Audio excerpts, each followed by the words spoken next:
Well, look, just on another front, everywhere you turn, the government and financial gurus keep telling you that confidence is on the way. And that's good news. That is good news, I suppose. The trouble is, too many people get left behind. I've talked about the travel agents. There's no relief there. I've talked about the tourism operators. No relief there. And I've mentioned the bus industry. They're struggling. Orchardists can't get workers. The hospitality industry can't get workers no matter the salary. Then there's the flip side. Where there is work, are people being properly paid? In the fruit and vegetable sector, the unions are seeking a royal commission into the horticultural industry. In fact, this week, the heads of the AWU, the TWU and the Shop Distributive and Allied Employees Association are in Canberra, accompanied by workers, including a Chinese national who's worked on farms for the past decade. Now, if you are to believe the reports, the worker is telling MPs he's being paid $8 to $10 an hour on average, but sometimes as little as $3 an hour. The Shop Distributive and Allied Employees National Secretary Gerard Dwyer. He joins me. Gerard, thank you for your time. Gerard, are you serious? $3 an hour? Absolutely, Alan. It's hard to believe. In Australia in 2021, a full-time adult can actually receive $3 an hour. It's not acceptable, obviously, for that individual, but our approach to this problem is very holistic. We actually want to see stronger results for farmers, stronger results for regional communities, but it all starts with making sure that those workers get paid properly. Yes, That's the first thing that I mean, this Chinese national says he starts at 6 in the morning, picks fruit until 6 at night. In summer, it's until 9 at night. He says no break. Saturday and Sunday mean nothing. Where is this going on, Gerard? Unfortunately, Alan, it is going on in too many places. This gentleman has been working for the past 2 years. That is very much his normal working life. And in addition, where he has to stay, forced accommodation, he's not allowed to plug in a fan in the summer because of the using of electricity, and he's not allowed to plug in a heater in the winter. This is absurd. Absolutely he said there are usually just a few toilets for many people. Everyone needs to go when they get up, but the wait is too long for many, so workers end up urinating and defecating next to and sometimes onto the crops. People are dirty and smelly because there aren't enough showers. People don't know they've got rights, and if they did, they'd be scared to exercise them. If they complain, they'll get told they'll be sacked or sent back home. I find this out, Gerard, are these workers legal or illegal workers?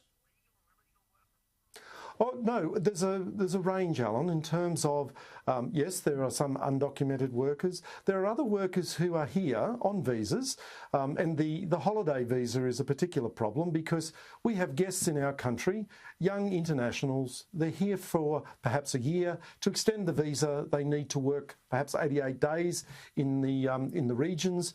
And when they go into those regions, what should be, yes, hard work, they're not frightened of that, but it should be part of an overall positive experience. Yeah, I agree. It becomes almost a living hell for them, a living hell where they are getting paid as low as $3 an hour. They are not taking a positive image of our country back. This should be an exchange program where we have young internationals come and they want to visit in 10 years' time as as older people, but bring some money, spend it here, and we are tending them back with a negative attitude towards this country. Your colleague, the AWU National Secretary Daniel Walton, says wage theft, exploitation and worker abuse are now entrenched. Now, you're asking for a royal commission into Australian horticulture. David Littleproud's the Agriculture Minister. Have you spoken to him? I mean, I don't think there's a hope in hell of getting a royal commission. So what are you going to do? How do you turn this around? Well, we're going to continue to push and call for the Royal Commission. Why we're doing that is because we've had a numerous number of inquiries into this sector in the past decade, and all that finishes up happening is we get an inquiry, we get a report, and nothing changes. There needs to be a spotlight. Yep, and we need to get a spotlight onto this sector. It is a profitable sector. It can pay good wages, as do other parts of agriculture, and they don't have any trouble getting workers. They pay legal wages. We want a virtuous supply chain where the workers are getting paid properly, the farmers are getting a fair deal, the truck drivers are getting a fair deal. Yep.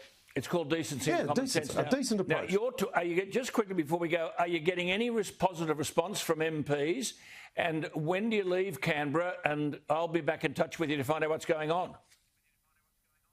Well, yes, we're leaving Canberra tomorrow. We've had a very good briefing right across party lines tonight here in Canberra, and well attended by politicians of a range of parties. We have got good engagement.